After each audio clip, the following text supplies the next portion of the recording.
Unraveling the Genetics of Elongated Skulls Interview with Brian Forrester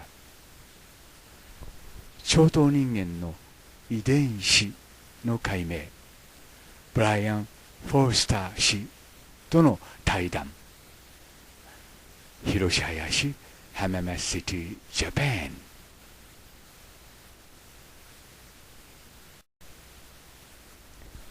以下のインタビューはパラカスの長頭頭蓋骨に関してエンシャントオリジンのエイプリル・フォロウェイと研究者でもあり作家でもあるブライアン・フォレスター氏との間でなされたインタビューということになります。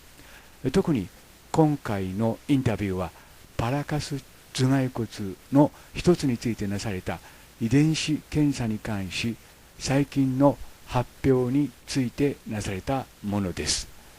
2014年2月8日。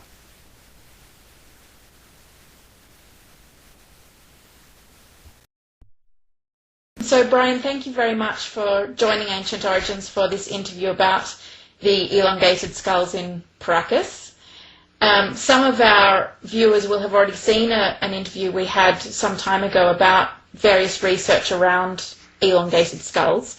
But I'm really enthusiastic about this interview because it relates to a recent announcement you made about some genetic testing that has been done on one of the skulls found in Paracas. So to begin with, could you please just give a little bit of background about the Paracas skulls in particular and what makes them different from other elongated skulls that have been found? Well, what's kind of intriguing is if you look on the internet to any photo, website, and if you put in something like alien skull or human hybrid skull, quite often the Paracas skulls show up predominantly because they are so large in size. Some of them are very natural looking, and also there are so many of them that have been found, which is quite intriguing. So would you say that some of the features that these skulls have rule out the possibility of cranial deformation, processes like head flattening or head binding, which are known to have happened in other cases of elongated skulls? Well, that is the curious point, in that cranial deformation is known to have occurred in many different parts of the world, most prominently about 2,000 years ago, from the Middle East, even Melanesia, Central America. But because I've been intimately engaged with the elongated skulls of Paracas and the Paracas culture in general that died out 2,000 years ago, I've had the opportunity to look in person at numerous of the skulls, as well as hundreds which are in collections all around the world. Mm-hmm. And some of them, I would say, possibly between 5 and 10% of them do not show obvious signs of cradle boarding or other forms of cranial deformation, which generally tends to create flat surfaces, either in the forehead or the back of the head. Some of these literally look like they are natural in appearance. And so I've also heard that some of the other features include increased volume and increased weight compared to other skulls. Is that not something that could also happen as a result of head flattening, where, through the process of binding, the size actually increases, or is that absolutely not possible? Well, from the doctors that I've spoken to, they said that you can alter the shape of the skull, but you can't increase the size of the skull, because the skull is genetically predetermined to have a certain volume, and so it's much like in terms of the analogy I have is pottery, where you have a piece of greenware, which is a pot which is not quite dried yet. You can alter its shape, but you can't change the volume of it itself. Some people have stated that the reason why the Paracas could have had denser skulls or be heavier, etc., is the result of their diet or malnutrition or whatever. And the thing is that they had an incredible diet of seafood as well as terrestrial plants. They probably actually ate better than most of us do today. Mm-hmm. And so the study of these skulls is becoming a lot more interesting now that we have the technology for extracting DNA and analysing DNA. Before any testing was undertaken, did you have any theories yourself about what might be found? Well, I conjecture anything. Of course, I've had many different ideas, but I've been waiting for actual DNA analysis, and that has taken an incredibly long time, mainly due to lack of funding and also finding a geneticist who, A, is open to studying this, doing it at a fraction of the normal cost that it would cost commercially. And importantly, we wanted to do this independently because going through any governmental or private foundation or whatever would probably result in the results either being deleted or altered or being kept for purposes other than my intent. And my intent simply is to find the truth as to who these people were. Mm-hmm. Yeah. And so can you explain a bit about the testing process that actually took place or has taken place so far?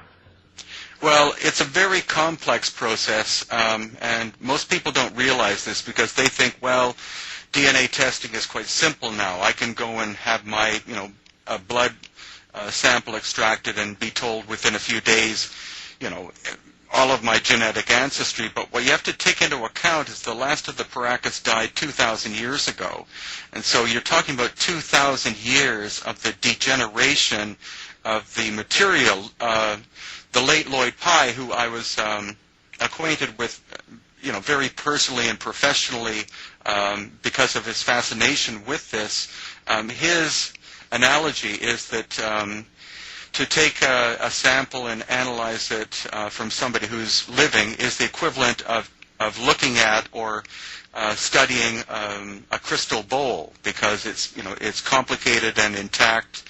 And then he said the equivalent of ancient DNA is throwing it on a concrete floor because it becomes shattered into tiny little segments. So it's only the most recent, sophisticated, extremely expensive DNA analyzing equipment that can take all of those tiny segments and put them back together. So it's been very, very difficult to find someone who would pursue that. We actually have two different geneticists at work, but it happened to be this one who's had samples for more than 2 years who has given me this initial result, which completely shocked him. And so the thing most people really want to know is what exactly was found in that initial result. Yeah, and basically what I can say is that he speculates that there are segments of the DNA of the Paracas which do not match anything in GenBank, which is the genetic database located in the United States that contains all known genetic DNA information. So he said there are segments which don't seem to be any haplotype of human that we know of. Also not related to Neanderthal or any other human-like being that has been studied so far. Quite incredible, really. But now you have emphasised that this is phase 1 or stage 1 of the testing. What then is the next stage after this one? Is it possible that this result is contaminated or it's not accurate, and that further stages may reveal something different? It is possible. However, this person who lives in the United States and has a doctorate, he does a lot of contract work with the U.S. government, so clearly the government wouldn't choose someone who was flaky or a sensationalist. He's taken a lot of time. It's been more than 2 years for him to give us the initial result of one sample so far, but he does have samples from 3 different skulls from Paracas, and so what I'm hoping is that this, and the reason why I released it, this information, is to try to generate interest from the public so that we can do a fundraiser in order to be able to study the other 2 skulls as well as other samples from the 3 skulls themselves so that we can replicate the tests as many times as possible to see whether or not this is an anomaly or whether it's something which is truly mind-blowing, I guess is the term. Yeah, exactly. And is it possible, the fact that it doesn't match anything in the gene bank, could it be that this is just a one-of-a-kind mutation, a mutation that hasn't been seen before and is just unique to that particular race of people?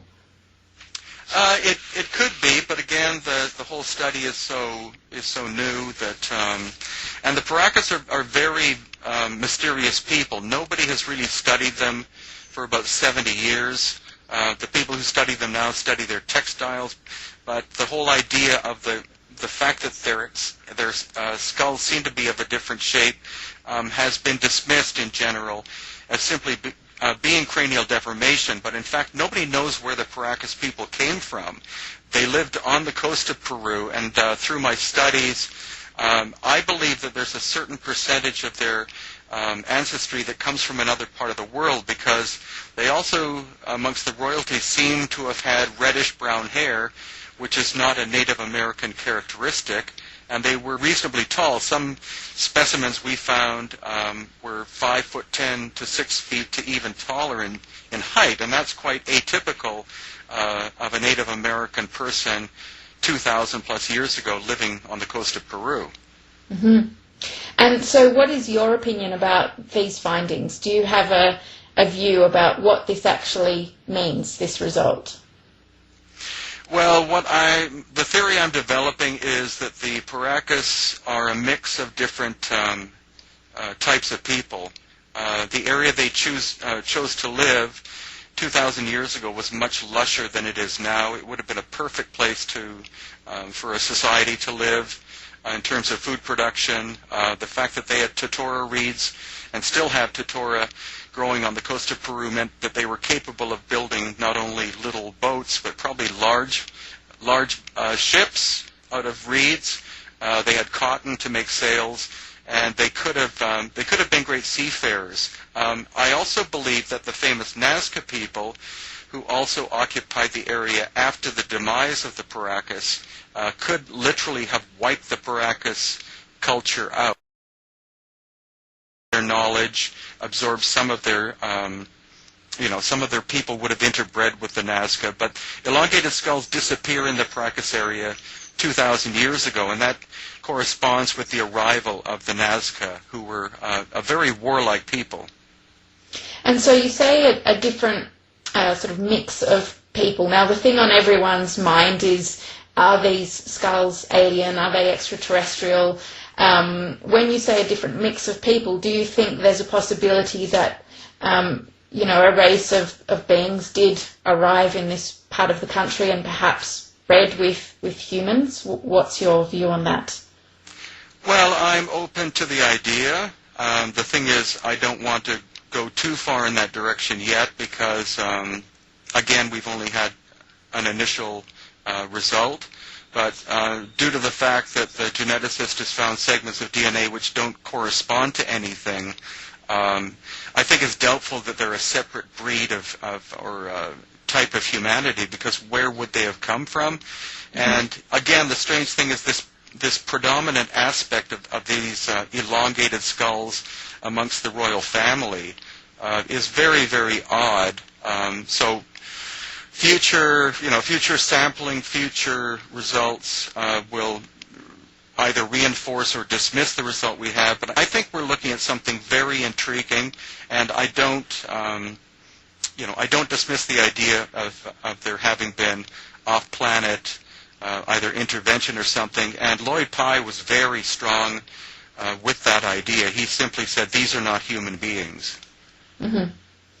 And speaking of Lloyd Pye, are you sort of carry forward the research he was doing, or do you know what is being done about the research that was being undertaken by Lloyd Pye? Yeah, several months before his death, he passed the Star Child skull and the information on to a group of people because he knew he was ill. He wasn't sure if he would recover, and so they're doing major fundraising. They've done a lot of genetic analysis, which people can see on Lloyd's website. The thing is, people really have to spend the time to read all of the information because you can't get a full picture of what the Star Child is or was, through 5 or 10 minutes of reading. There's been a lot of money and effort spent on Star Child, and the unfortunate thing is there's only one Star Child, whereas there are hundreds of Paracas skulls. I mean, it's it's amazing, and the access is quite astonishing too, because being related with the Paracas History Museum, I've assisted in building up the collection to 40 skulls so far, and we are very open to researchers from around the world coming, whether they're doctors or geneticists or whoever, because we honestly want to get down or get to the bottom of this, and any outside help is very greatly appreciated. Well, I guess the quantity really opens up the possibility to replicate these results and keep everyone happy by doing those extra studies, having different researchers using different skulls, because then whatever the result will be a lot more convincing after all that replication has been done. Yeah, that's exactly it. And any scientific test means that you have to be able to replicate it. And that's why, again, this is an initial, you could even call it teaser result that I sent out to the public. Also, a number of individuals assisted me in raising $7,000 testing, and I wanted them to know 2 years that we actually did have something, that the money wasn't absconded or or blown on anything. It 100% went into it. We also have another geneticist working on completely other samples as well. That's Dr. Melba Ketchum from Texas, who, of course, is embroiled heavily in Bigfoot studies, which is she's got a lot of flack from. But I still believe in her, and there may be another 1 or 2 genetic study organizations that may come on board with us. And so the more that do the analysis and the more cross-referencing we can do, the better for this whole project. Mm-hmm. Yeah, great. Now, there are a lot of people out there who are skeptical. They do sort of question, or they want to see these results firsthand on paper. They want to know, the name of the geneticist, the name of the institution, and they do become suspicious when some of these details aren't yet available. How would you address those concerns? Well, I have actually spoken with the geneticist about it, and he has said that he will be willing to address the public about this, but not after one test, because it's too easy for skeptics or whoever to rip his information apart. And so as a scientist, he wants to make sure that he's done several replications, and then when he's comfortable, then he will come forward himself and discuss what it is that he believes we're looking at. Okay, that's great. That's very positive. So moving forward from here, what's the time scale relating to further testing and also the fundraising process? I mean, if somebody did want to get involved in this, what could they do? Well, at the moment, I've been in discussions with someone who wants to set up an Indiegogo campaign about this, and I've been discussing with him for about 5 months, but the timing hasn't been right because we've been preoccupied with other things. So probably within the next 2 or 3 months, we will set up a campaign very specifically targeted to very specific things. We'll have a complete list of where any funds will go, completely itemized. I will get nothing from it, just as I've received nothing financially from the previous fundraising that we did. And other samples have recently gone to the geneticist from a third party. And I'm still waiting for some kind of result from Dr. Melba Ketchum. She's trying to actually get at least one, if not more, laboratories in the U.S. to do complete genome studies, which is very complicated and technically would cost an absolute fortune, upwards of at least $100,000. So we're hoping that other geneticists will be able to volunteer their time and the use of their equipment for the good of, basically we're doing this for the good of humanity, not for any kind of personal benefit. Yeah, I mean, the knowledge is incredibly important, regardless of what these skulls end up being, human or otherwise. It's still incredibly important for unraveling the history of our past. These are obviously an incredibly mysterious group of people. Well, definitely. And the thing is, since elongated skulls have also been found amongst the Olmec of Mexico, also in, not necessarily, people have said Russia. It's not really Russia. It's actually the area of Georgia and that area. There's quite a number of elongated skulls have been found there that date back about 2,000 years. And actually, I've been mapping where this process has existed all over the world. And so what I'm trying to do is try to set up some kind of concept of migration pattern, or in fact, were these different groups genetically related? We don't know yet. It's an ongoing procedure, but I'm very thankful that you wanted to cover this story at this time, because we're at the beginning, and any time that I get more information, I'm more than willing to share it with you. Well, thanks very much, Brian. We really appreciate you, informing us of everything going on, and we really look forward to the updates that you provide as things progress. Well, thank you, and your organization, Ancient Origins, is a phenomenal success. I'm very much a fan. Many other people are. You're growing very rapidly, and it's wonderful that such a group as yourselves are presenting this information to a global audience, because in the past it's always been little, small groups of people trying to do what you're attempting, and you're doing an incredibly good job at it. Oh, thank you very much. Really appreciate it. My pleasure.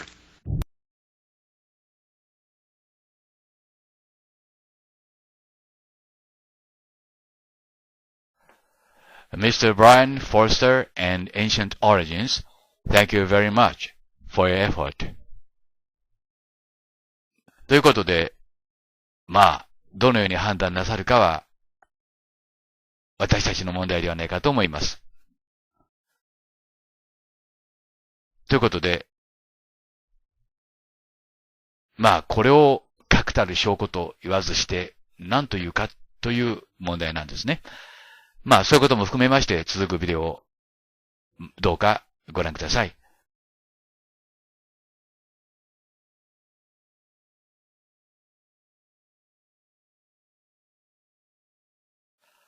Hello, this is Hiroshi Hayashi, Hamama City, Japan. This is an alien, and it's conclusive and physical evidence. Ladies and gentlemen, this is an alien. Here is the evidence. 皆さんこんにちは。今日はエイリアンがこの地球上にいるという決定的かつ物理的証拠をお見せいたします。これはですね、もう半年以上も前に私が調べたエクアドルの、他のことで調べてた写真の中に混ざっていました。この頭蓋骨こそがですね、まさにエイリアンです。そしてこの地球にエイリアンがいるという物理的かつ決定的証拠です。皆さんご覧ください。これはエイリアンです。人間ではありません。人間ではないということはエイリアンです。見つかったのはエクアドルです。どうしてこれがエイリアンかと皆さんお思いになるでしょ？実はですね、頭頂骨が1枚でできているからなんです。これは人間の頭蓋骨です。左下はエイリアンの頭蓋骨です。人間は頭頂骨が3枚より合わさってできています。しかし、エイリアンは1枚しかありません。このライン、縫合線って言いますけども、縫合線を見比べてみてください。エイリアンの方にはその縫合線がありません。続くビデオをどうかご覧ください。Thank you. Hello, This is Hiroshi Hayashi and Kemiya, Japan. A scar in tonkarin, cranial deformation in Japanese. ケミヤさんからですね、トンカラリンの近くで変形頭蓋骨が見つかった、長頭頭蓋骨ではないかという連絡をいただきました。それについて調べてみました。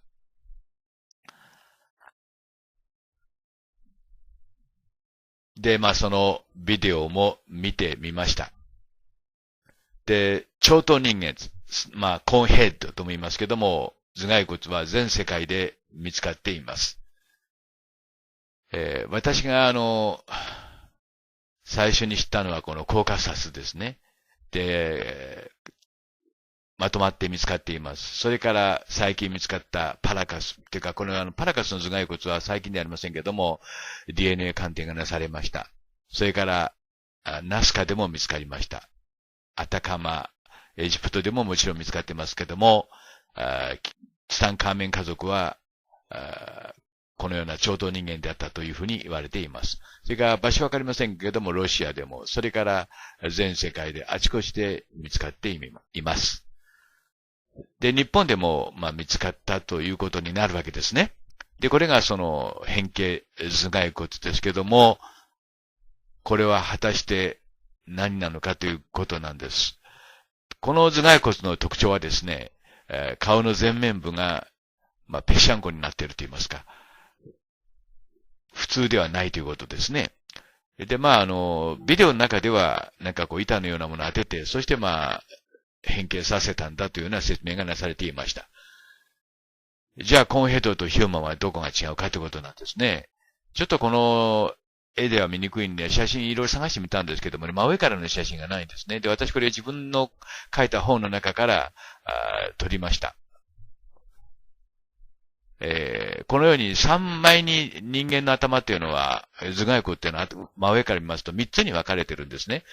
いわゆるその、頭頂骨が中央で2つに分かれているわけです。これが人間の頭蓋骨なんですけども、コーンヘッド、いわゆる長頭人間の頭蓋骨にはその、今言いました中央のラインがないんです。縫合線って言いますけども、それがないんですね。で、このあたりにその縦の縫合線があるはずなんですけども、ないんです。これが長頭人間の特徴なんですね。で、この、もう一つ、こんな頭蓋骨もあるんですけど、これをその、変形させると言っても限度がありますからね。で、この頭蓋骨も、人間の比べてみればわかりますよね。変形させる言ったって、ここまで変形して骨が発達するんだろうかって疑問もありますけども、これも、この長頭頭蓋骨も中央に縫合線がありませんね。皆さん自身でご確認ください。これがコーンヘッドの特徴なんです。DNA 鑑定するまでもなく、明らかに私たち人間とは違った、DNA を持った生物体である。もっと言えば知的生物体であるということになります。で、パラカスで見つかったコーンヘッドマン、すなわちイロンゲーティッドスカールについてはですね、すでに DNA 鑑定が終わっています。で、その報告が、発表されているんですけども、それはまさに驚くべき内容のものであったというふうに、この報告書は最初に書いています。で、これをずっと見ていきます。この続くビデオの中でもう一度説明すると思いますので、ここでは簡単に、見てください。パラカス頭蓋骨はですね、今までは板で挟んで変形させたというんですけども、それだけでは説明できないと。25% も大きく、90% も重いことが分かったと。そしてこの次なんですね。頭頂骨には2つではなく、1つのパリエタルプレートというんですか、頭頂板しかなく、先ほど説明しましたように、2つが寄り合わさってんじゃなくて、1枚しかないということですね。ですから真ん中の中央の、にあるべき縫合線がないわけです。これがパラカス頭蓋骨の特徴であり、また、人間でもない、霊長類でもない、ミトコンドリア DNA を持っていたと。酸素呼吸はしていたけども、人間ではないということですね。ここまではっきり分かっているわけです。そして、この報告書はですね、人間とは交配できなかったということは、性行為をしてもですね、妊娠出産には結びつかなかっただろうと。そういうふうに結論付けています。これがパラカスの、ペルーのね、ナスカの近くですよね。サンサの大食団のすぐ近くですけども、そこで見つかったものです。結論から言いますと、トンカラリンの近くで見つかったこの変形頭蓋骨は、その、なんて言いますか、コーンヘッドマンとは一線を画すと言いますか、違ったものである、イコール人間のものである。変形させられたかどうかということはまた別問題であり、私には興味がありません。ということで、ケイミヤさん、報告を終わります。Thank you very much for watching and see you again next time. Bye! Hello. This is Tube Store, Matabe, and edited by Hiroshi Hayashi. Conehead Man in Japan. 長頭人間は日本にも来ていた。チューブストアさんと又部さんから大変重要な情報が寄せられました。コーンヘッドマンは日本にも来ていた。その証拠と、そしてコーンヘッドマンはエイリアンであった。その証拠と証明です。これがチューブスターさんが送ってくださった写真ですけども、この写真はコーンヘッドマンですけども、どこの写真かわかりませんが、それは重要ではありません。この頭を見てください。で、チューブスターさんが言うにはヘルメットなのか、ということなんですね。象の感じからして日本の象でないことは確かですけども、これは、又部さんが送ってくださった、写真ですけども、これは戸田市ですね。から発掘された南原遺跡っていうんだそうですけども、そこから発掘された写真、土偶ですね。ごめんなさい、埴輪です。埴輪ですよね。で、柴又八幡神宮で発見されて、そちらに、ごめんなさい、陳列してあるそうです。で、この二つの二枚の、チューブサーさんと又部さんの写真を見てですね、いろんなことに気がつくわけであります。まず第一にこのエイリアンは地球へ来ていたということです。そしてこのエイリアンはですね、共通のヘルメットを被っていたということなんですよね。それはこれからおいおい説明していきますけども、これはヘルメットなのか、デザインが円形や円理のね、頭と似ていると。確かにこれは右の方はイシュタール。すなわち、エジプトではマリ。それからヘブライ語ではマリアですね。はい。これがですね、曲線をカーブを見ていただきたいんですけども、明らかに、なんて言いますか、明らかにというか、明らかということは、軽率に使いたくありませんけども、ヘルメットですね。で、髪の毛は下の方にあるっていう感じですからね。あるいはこれ全体がヘルメットかもしれません。というのは、人間型のね、顔をしたヘルメットを被ると。そういった事実もいろいろ感じてきています。ですから、顔だけ見て、これ人間だっていうふうには判断なさらない方がいいと思います。で、これはですね、エンリルからある王がですね、シュメリアン、真ん中の生命の言ってですけども、神権を渡されているということですね。丸い輪に短冊がついています。前方後円符の形ですよ。そしてこれをイナンナ。これはイシュターのことです。これは別の絵なんですけども、延期がです。これ延期と書いてありますけども、説明にはね、エンリルということになりますよね。エンリルが神権をイシュタール。なわち、イシュタール、イナンナに渡しているところです。名前はいろいろ変わるんですね。この女神はですね。それはケイミヤさんが教えてくださいました。で、これもイナンナ、イシュタールです。で、この頭をここで見ていただきたいんですけどね。この黄色いのは、神剣を和とする短冊です。で、この頭を順に比較してみますと、皆さん同じだということにお気づきになると思います。コンセプトが同じなんですね。なんていうのかな、ふにゃふにゃふにゃふにゃふにゃと波のようなものがくっついているということなんですよね。そして、それと、またこれがイシュタール、いわゆるイナンダですね、の頭と比べてみてください。これでも決定的ですね。これはエイリアンのヘルメットであると。いわゆる王たちのね、息子たちと、そしてその孫娘のヘルメットであるということは、これで証明されました。それから今度は、エイリアンの証明をこれからしなくちゃいけませんので、それにはこのダヴィンチの描いた絵を見てください。ダヴィンチ、左のがダヴィンチです。で、右にいるのがコーンヘッドマンですね。仲良かったんですね、この雰囲気からして。で、頭をこう比べてみてください。同じだということにお気づきになると思います。いわゆる超等人間、コーンヘッドマンです。で、これはブルガリアにある、ソフィアにある、アレキザンダー・ネフスキーという、寺院です。その中に、こうした2枚の絵があるんですけどね、左側の絵が古い、右の方が修復されたのが新しいのかよくわかりませんけども、この色とこのビショップの顔を見てください。鼻が低くて、そしてなんて言いますか、頭が長くてってことにわかりますね。これがコーンヘッドマンです。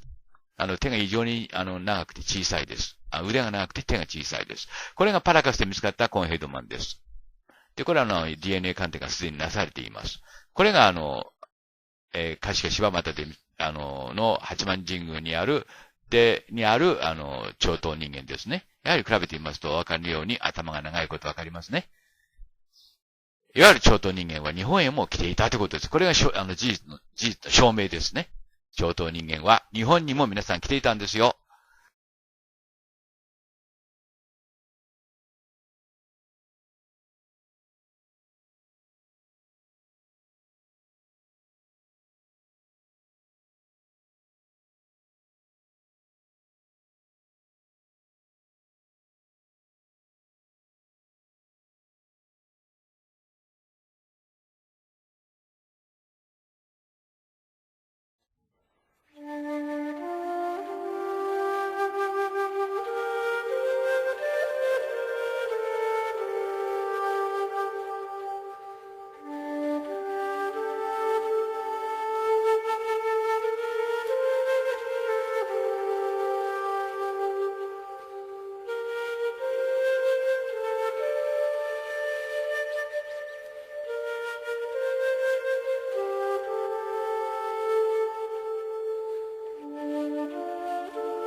Initial DNA analysis of Parker's elongated skull was released with incredible results.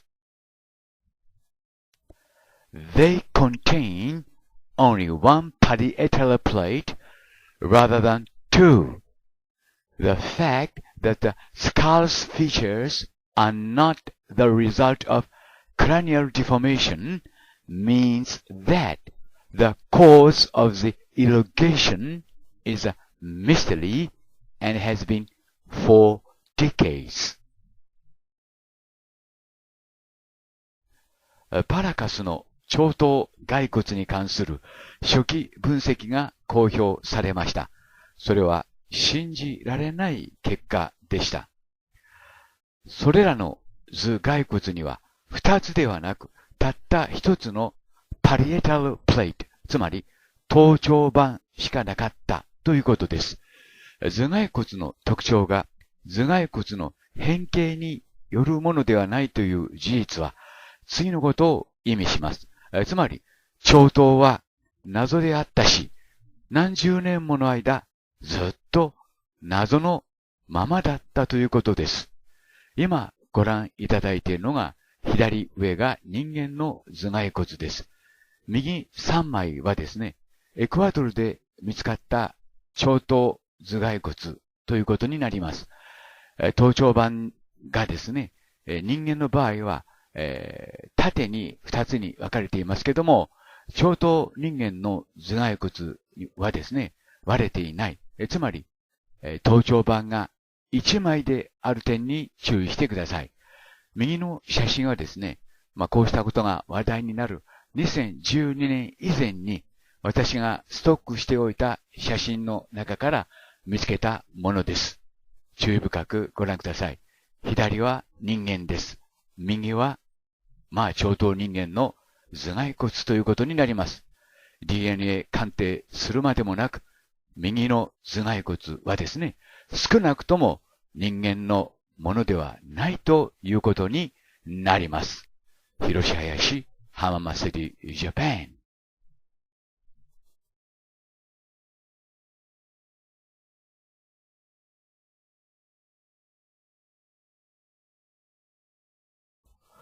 Why can't people accept the truth as it is, which is the biggest mystery to me? Don't hide from the truth. Truth is in here. You find it here in this video. Hiroshi Hayashi, Hamama City, Japan.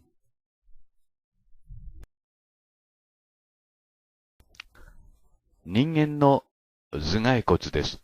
この矢印の方向線に注意してください。人間の頭頂板はこのように分かれています。が、コーンヘッドの頭にはそれがありません。これが皆さん事実です。どうしてこうした事実を素直に見て、認めて、そして受け入れないのでしょうか。右下がコーンヘッドの頭蓋骨です。見にくい点があるかもしれませんが、しかしよく見てください。中央の縫合線がありません。つまり、コーンヘッドは少なくとも人間とは違った骨格を持っているということになります。イコールエイリアンということにはならないのかもしれません。つまり、地球同化型のエイリアンということになります。縫合線に注意してコーンヘッドの頭蓋骨を見てください。コーンヘッドの多くにはこうした中央の縫合線がありません。DNA 鑑定するまでもなく、事実が事実を示していると思います。遠い昔、コーンヘッドは火星からやってきました。そして、この地球に同化したと、私、林博は考えています。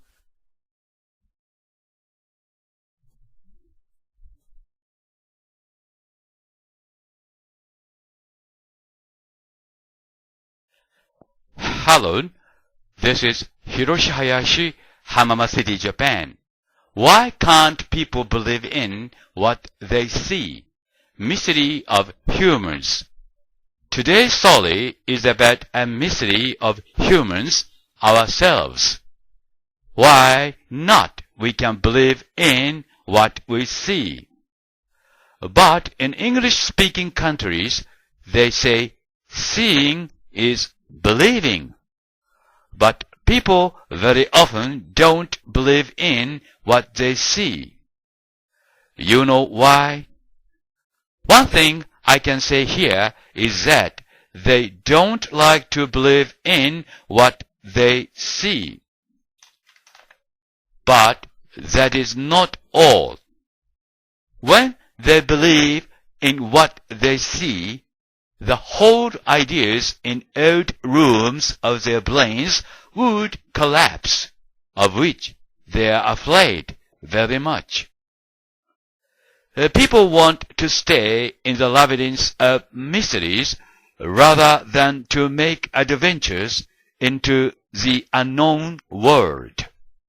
That is called conservatism. Then I would like to ask you which way you choose to go. One is a way to make an adventure with me, Or, another way is a way to stay in the world as you do now. Okay, here is one example that I can show you now. This is an elongated skull unearthed in Paracas in Peru. This is not at least a human's skull, since it has got only one parietal plate, which is different from humans. Compare the elongated skull with a human's. I say here, seeing is believing. We can't say here now that elongated skull is the one of aliens or extraterrestrial beings. But it is at least not a human's.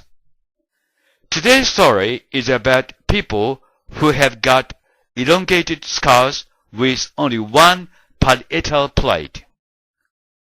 These people are called Paracas people who might have come from the outer space, or we call them ETs. Or, I may say here, they are aliens. Do you accept my idea? If not, the door to the new world would be closed as ever before you. Please watch the following videos, for which I thank you very much. 謎、また謎。しかし、最大の謎は、実は人間自身なのかもしれません。古くから seeing is believing。百聞は一見にしかずと言います。しかし、中にはそれを信じない人もいます。見ても信じないのですね。で、今ここにお見せしているのは、パラカスで見つかりました長頭人間の頭蓋骨です。で、これはDNA 鑑定もなされていますけども、DNA 鑑定などするまでもなく、頭の骨を見ればわかるわけですね。いわゆる頭頂板と言いますけども、前から見ますとですね、人間の場合は中央で二つに分かれています。しかし、エロンゲーティッドスカル、長頭人間の頭蓋骨にはですね、真ん中で分かれている線、すなわち縫合線というものがありません。全体として見ると、人間の方は頭で3枚の、ちょうど頭の中央でですね、3枚の骨が集まっています。しかし、長頭人間の方は、それが、後頭部の方ですね。1枚に見えます。これが決定的な証拠ということになります。だからといってですね、長頭人間イコールエイリアンというわけにはいかないかもしれません。エイリアンというためには、その間に、いくつかの、ハードルがあるわけですね。しかし少なくとも人間ではないということです。もっとわかりやすく言いますと、骨の数が足りないわけですね。いくら変形頭蓋骨だと言ってもですね、骨の数まで変えることはできません。そのことをですね、こうした論文が、今説明しているわけです。で、それについてですね、こうして私が何とか皆さんに長頭人間の頭蓋骨の写真を見せてきました。が、驚くべきことに、この長頭人間の研究というのは、ほとんどなされて、いなかったわけですね。そして最近になって、このパラカスで見つかった長頭人間の頭蓋骨を、DNA 鑑定した先生がいらっしゃいました。そして、その DNA 鑑定の結果、人間とは違うミトコンドリアを持っていた。つまり、酸素呼吸はしていたけれども、人間のものではなかったということです。